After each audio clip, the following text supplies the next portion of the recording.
لله رب العالمين والعاقبة للمتقين والصلاة والسلام على سيد المرسلين وعلى آله وصحبه أجمعين أما بعد أعوذ بالله من الشيطان الرجيم بسم الله الرحمن الرحيم شهر رمضان الذي أنزل فيه القرآن صدق اللہ العظیم۔ ناظرین اور سامعین کرام، ہمارے سامنے موضوع سخن رمضان، قرآن اور انسان ہے۔ اس کے لیے ہم نے قرآن کریم کی معروف ترین آیہ مبارکہ کو منتخب کیا ہے، جس میں اللہ رب کریم کا ارشاد ہوتا ہے شہر رمضان الذی انزل فیہ القرآن۔ ماہ رمضان وہ ہے جس میں قرآن نازل کیا گیا۔ رمضان اور قرآن کا آپس میں بڑا گہرا تعلق ہے، جیسا کہ اس آیہ مبارکہ سے واضح ہو رہا ہے۔ بلکہ ایک دوسری جگہ ارشاد ہوتا ہے اِنَّا أَنزَلْنَاهُ فِي لَيْلَةِ الْقَدْرِ لَيْلَةُ الْقَدْرِ خَيْرٌ مِّنْ أَلْفِ شَهْرٍ۔ اس قرآن کو، اس کتاب مجید کو ہم نے شب قدر میں نازل کیا ہے، لیلۃ القدر میں نازل کیا ہے، اور لیلۃ القدر، شب قدر اتنی اہمیت کی حامل ہے، اتنا مقام اور منزلت رکھتی ہے، خیر من الف شہر، کہ وہ 1000 مہینوں کی عبادت سے بھی زیادہ مقام رکھتی ہے۔ شب قدر میں جاگنا، اللہ کی عبادت کرنا، 1000 مہینے مسلسل عبادت کرنے سے زیادہ مرتبہ مقام رکھتا ہے۔ اس رات نازل کیا گیا۔ بلکہ ایک اور جگہ ارشاد ہوتا ہے اِنَّا أَنزَلْنَاهُ فِي لَيْلَةٍ مُبَارَكَةٍ، ہم نے اس قرآن کو برکتوں والی رات میں نازل کیا ہے۔ ان آیات کی روشنی میں جو ہمارے سامنے بات آئی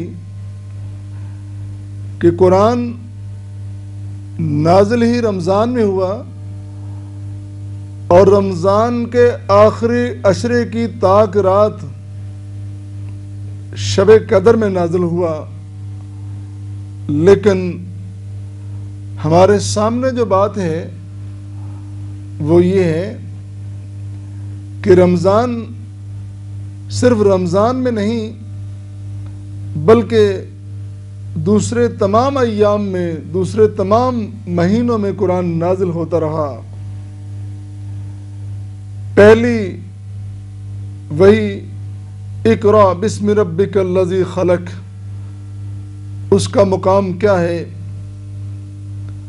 آخری وہی الیوم اکملت لکم دینکم واتممت علیکم نعمتی ورضیت لکم الاسلام دینا، اس کا مقام کیا ہے؟ قرآن مختلف جگہ پہ نازل ہوا، کبھی مکے میں، کبھی مدینہ میں، کبھی سفر میں، کبھی حضر میں، کبھی رسول اقدس کے حجرہ مبارکہ میں، کبھی کسی مقام پر، کبھی کسی مقام پر۔ اس میں ترتیب کیا ہوگی؟ ترتیب یہ ہے کہ رمضان کی شب قدر میں اللہ نے قرآن کریم کو لوح محفوظ سے بیت المعمور سے آسمان دنیا پہ نازل کیا، اور اس کے بعد درجہ بدرجہ، ضرورت بضرورت، جس طرح اللہ نے مناسب سمجھا اپنے رسول کی رہنمائی کے لیے، اپنی مخلوق کی ہدایت کے لیے، اپنے نبی کی امت کی ہدایت کے لیے جب اور جس وقت مناسب سمجھا اس کو نازل کر دیا۔ کبھی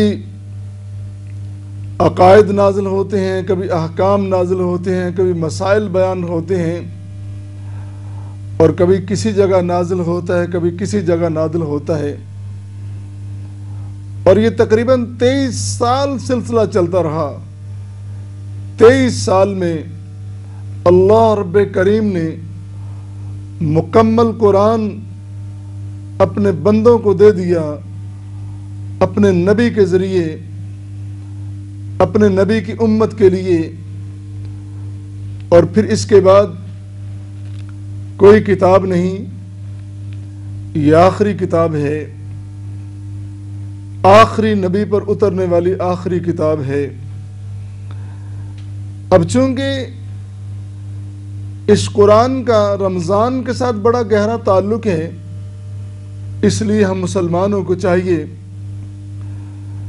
کہ زیادہ سے زیادہ رمضان میں اس کی تلاوت کریں، زیادہ سے زیادہ قرآن سے استفادہ کریں، اپنی مصروفیات اور مشاغل کو مختصر کر کے، کم کر کے ہمیں قرآن کی طرف توجہ دینا چاہیے، قرآن کی طرف مائل ہونا چاہیے۔ وہ قرآن جس میں اللہ نے اپنے بندوں کے لیے شفا نازل کی ہے، رحمت نازل کی ہے، جیسا کہ ارشاد ہوتا ہے وَنُنَزِّلُ مِنَ الْقُرْآنِ مَا هُوَ شِفَاءٌ وَرَحْمَةٌ لِلْمُؤْمِنِينَ، ہم اس قرآن کو نازل کر رہے ہیں جس میں مومنوں کے لیے، ایمان والوں کے لیے شفا ہے، رحمت ہے۔ اس رحمت اور شفا والی کتاب مجید کی طرف ہمیں توجہ دینی چاہیے۔ اس سے بڑی کوئی چیز، اس سے بڑی کوئی کتاب نہیں ہے، اس سے بڑی کوئی رہنما کتاب نہیں ہے۔ اور اس کے بارے میں نبی کریم صلی اللہ علیہ وسلم نے فرمایا الصیام والقرآن یشفعان للعبد یوم القیامہ، قیامت کے دن قرآن اور رمضان بندے کی سفارش کریں گے اللہ